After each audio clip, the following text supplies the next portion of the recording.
semua, jumpa lagi dengan channel Neswan. Dalam video kali ini, saya membuat alur series Gadis Kretek yang tayang di Netflix. Series ini memiliki sebanyak 6 episode, dan ini adalah untuk episode pertama. Series ini memiliki dua latar waktu, yaitu di masa tahun 1960-an yang akan saya sebut dengan masa lalu, dan tahun 2001 yang akan saya sebut dengan masa sekarang. Langsung aja ke alur ceritanya. Cerita series ini dimulai dengan seorang pria tua bernama Suraya terbaring sakit di kamarnya. Suraya memimpikan seorang gadis masa lalunya yang bernama Darsiah atau Jengyah. Suraya terbangun dan meminta putra bungsunya untuk pergi mencari Jengyah sebelum dia kehabisan waktu, sambil menyerahkan kaleng kecil berisikan sebuah kunci. Keesokan harinya, putra bungsu Suraya atau yang bernama Lebas mendatangi kantor Suraya. Dia masuk ke ruangan kerja Suraya dan membuka sebuah laci dengan menggunakan kunci yang ramanya serahkan semalam. Dia menemukan sebuah foto jadul dan juga sepucuk surat tulisan tangan dari Jengyah. Lebas membaca surat itu dan adegan beralih ke masa lalu di tahun 1964. Jengyah adalah gadis sulung Pak Idrus, seorang pemilik pabrik kretek. Jengyah memiliki mimpi menjadi seorang peracik saus kretek terbaik, dan bagi Jengyah, kretek adalah dunianya. Namun sayangnya, di dunia kretek seorang perempuan hanya diperbolehkan melinting saja. Di pabrik bapaknya, Jengyah diposisikan sebagai mandor. Bapak Jengyah datang untuk melihat tembakau yang baru saja dikirim dari pemasok. Jengyah berkata bahwa tembakaunya ada campurannya.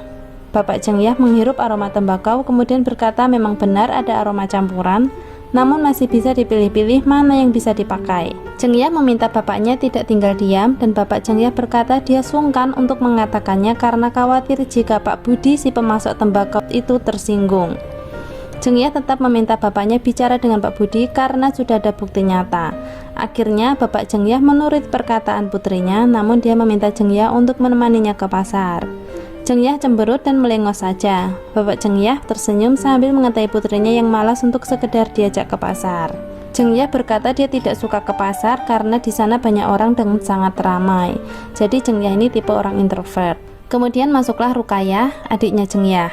Rukayah menyerahkan sebungkus kretek proklamasi kepada bapaknya sambil berkata bahwa kretek itu dipromosikan ke barat untuk memperluas penjualan. Pak Idrus tertawa dan kemudian berkata bahwa mau dengan cara apapun, kretek proklamasi tidak akan pernah bisa menyaingi kretek merdeka miliknya. Jadi kretek proklamasi adalah kretek pesaing kretek merdeka milik keluarga Jengyah. Dan menurut Pak Idrus, kretek proklamasi selalu mencoba meniru kretek mereka. Kemudian Pak Idrus memanggil Pak Dibyo, peracik kretek di pabriknya. Mereka berbicara di dalam ruangan yang digunakan untuk meracik saus kretek. Di ruangan itu tidak ada wanita satupun yang boleh memasukinya. Jengyah hanya bisa memandangi pintu berwarna biru itu, meskipun sebenarnya dia tahu di sanalah mimpinya berada. Jengyah dipanggil ibunya. Ibu Jengyah berniat menjodohkan Jengyah dengan seorang duda beranak dua. Kemudian datanglah Pak Idrus duduk di antara mereka. Jengyah memanfaatkan momen itu dengan mengajak bapaknya pergi ke pasar menemui Pak Budi pemasok tembakau. Pak Idrus merasa kikuk menjadi penengah di antara putri, dan istrinya pun mau tak mau kembali berdiri mengikuti Jengyah untuk ke pasar. Rukayah berlari kecil berkata dia ingin ikut ke pasar untuk membeli permen jahe. Ibu Jengyah kesal dan mengeluhkan putrinya yang selalu menolak setiap mau dijodohkan. Jengyah memiliki banyak keinginan yang melebihi dari apa yang ditakdirkan untuknya. Adegan kembali ke masa kini. Lebas melipat surat yang telah selesai ia baca. Kemudian masuklah kedua kakaknya yang bernama Tegar dan Karim. Tegar meledek Lebas yang tumbenan masuk ke ruangan bapak mereka. Kedua kakaknya menebak Lebas di situ untuk menghindari para wartawan karena Lebas terciduk party dengan seorang gadis. Tegar mengingatkan Lebas untuk hidup dengan serius seperti kedua kakaknya yang sudah menikah. Paling tidak Lebas mau hadir dalam meeting sebagai bentuk kepeduliannya terhadap perusahaan. Akhirnya Lebas berbicara dengan serius, bertanya apakah di antara mereka ada yang tahu tentang Jengyah karena Rama memintanya untuk mencari. Lebas pulang menemui Ramanya. Lebas mengambil rokok di tangan Ramanya. Lebas mengeluarkan surat dan foto yang ia ambil dari laci Ramanya. Ramanya marah dan tidak ingat jika semalam dia yang meminta Lebas untuk melakukannya. Mereka berdebat cukup lama sampai akhirnya Ramanya menangis dan meminta Lebas untuk mencari Jengyah sebelum dia kehabisan waktu. Lebas sungguh-sungguh menuruti permintaan Ramanya. Dia diberitahu Karim, kakaknya, untuk menuju ke Museum Kretek menemui Bu Sri selaku direktur museum. Di pekarangan museum, Lebas kembali membuka surat tulisan Cengyah. Adegan kembali ke masa lalu. Cengyah sudah tiba di pasar. Sebagai seorang introvert, dia merasa terasing di antara keramaian. Cengyah melihat Pak Jagat, si pemilik kretek proklamasi, sedang menyuruh penjual kretek untuk meletakkan kretek proklamasi di tempat terdepan dengan memberikan imbalan. Kemudian Pak Jagat masuk ke tempat Pak Budi di mana Cengyah berada.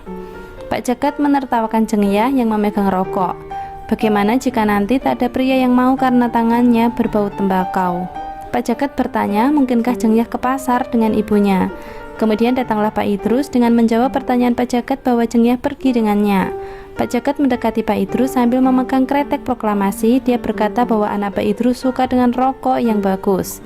Kemudian Pak Idrus mengambil kretek merdeka miliknya sambil berkata bahwa putrinya memiliki selera yang luar biasa, seperti ibunya yang lebih suka dengan yang asli. Sepertinya memang persaingan antara Pak Idrus dan Pak Jagat ini bukan hanya sebatas kretek saja. Kemudian Pak Jagat menghampiri Pak Budi. Cengyah melihat interaksi antara Pak Jagat dan Pak Budi yang mencurigakan. Pak Idrus bertanya kepada Pak Budi, bagaimana tentang tembakaunya? Ada kekeliruan saat mengirimkan tembakau atau mungkin ada yang tercampur? Pak Budi dengan santai berkata mana mungkin dia salah dalam mengirimkan tembakau. Sedangkan dia sudah lama, bahkan sebelum Cengyah lahir saja dia sudah berbisnis tembakau. Pak Budi juga merendahkan Cengyah sebagai seorang wanita mana ngerti tentang tembakau dan kretek. Cengyah meletakkan sebuah amplop berisi uang sebagai uang muka pembelian tembakau sambil berkata bahwa dia sejak lahir sudah berada di gudang tembakau. Dia juga tahu macam-macam jenis bau tembakau. Pak Budi tersenyum menerima uang itu dan menunjukkan jenis tembakau yang akan ia kirimkan besok. Cengyah mengangguk sebagai tanda menerima tembakau dengan jenis itu. Tiba-tiba terdengar kerusuhan yang terjadi di luar pasar. Rupanya ada perkelahian di sana. Cengyah keluar untuk melihat apa yang terjadi. Dia melihat seorang pria dikeroyok. Saat pemuda yang dikeroyok itu memandang Cengyah, Cengyah merasakan hal berbeda. Pandangan pria itu tak sama seperti cara pria-pria lain memandangnya selama ini. Adegan kembali ke masa kini. Lebas masuk ke museum kretek dan berkata ingin bertemu dengan Bu Sri. Sambil menunggu kedatangan Bu Sri, Lebas melihat-lihat isi museum. Adegan kembali ke masa lalu. Cengyah bersama Rukayah sedang menyiapkan tembakau untuk dijadikan tingwe untuk bapak mereka. Rukayah tidak tertarik dengan dunia kretek. Dia menggerutu tangannya yang menjadi hitam dan lengket. Sedangkan Cengyah dengan telaten membuat tingwe untuk bapak mereka. Cengyah dan Rukayah dipanggil ibunya memberitahukan bahwa bapaknya telah pulang. Pak Idrus pulang bersama pria yang tadi dikeroyok di pasar. Pak Idrus memperkenalkan pria itu bernama Suraya dan Pak Idrus mengajak Suraya untuk bantu-bantu pekerjaan di pabriknya. Istri Pak Idrus hanya berkata bahwa suaminya memang paling suka bikin kejutan dan kemudian mempersilahkan Suraya membersihkan diri. Suraya sudah mulai bekerja di pabrik Pak Idrus. Cengyah mendekatinya menanyakan nama dan juga apakah Suraya pernah bekerja di pabrik rokok. Suraya memperkenalkan diri dan berkata bahwa dia belum pernah bekerja di pabrik rokok, namun dia bisa membantu. Kemudian Cengyah berkata bahwa dia tidak butuh bantuan. Cengyah juga berkata bapaknya tidak memiliki seorang putra, dan selama ini dia yang mengurusi pabrik. Cengyah bertanya apakah Suraya keberatan bekerja dengan perempuan, dan kemudian dia memperkenalkan Raya kepada para pekerja wanita di sana. Cengyah menyuruh Raya untuk melinting kretek bersama dengan para pekerja wanita di sana. Semua pekerja di sana yang kebanyakan adalah ibu-ibu pun bersorak saat Raja bergabung dengan mereka. Diam-diam Cengyah tersenyum melihat Raja yang kikuk di antara ibu-ibu di sana. Pak Idrus mengajak Raya makan bersama keluarganya. Raya memperkenalkan dirinya berasal dari daerah selatan dan dia telah berurusan dengan orang yang salah sehingga dia dapat masalah hingga dikeroyok. Pak Idrus berkata pasti kedua orang tua Raya khawatir dan Raya berkata bahwa dia adalah seorang yatim piatu. Pak Idrus dan istrinya merasa senang karena Raya juga bisa membaca dan berbahasa Belanda. Karena itu berarti Raya juga pernah mengenyam bangku sekolah. Pak Idrus berkata bahwa orang seperti Raya lah yang dibutuhkan pabrik. Cengyah terkejut menoleh ke bapaknya.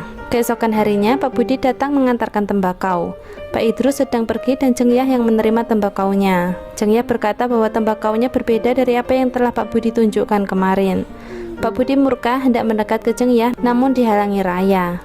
Pak Budi mengetahui Cengyah hanya sebagai seorang wanita, tugasnya hanya bersih-bersih dan mencari suami. Setelah Pak Budi pergi, Raya menenangkan Cengyah dengan berkata tak perlu mendengarkan perkataan Pak Budi. Raya juga mengusulkan untuk membeli tembakau dari tempat lain.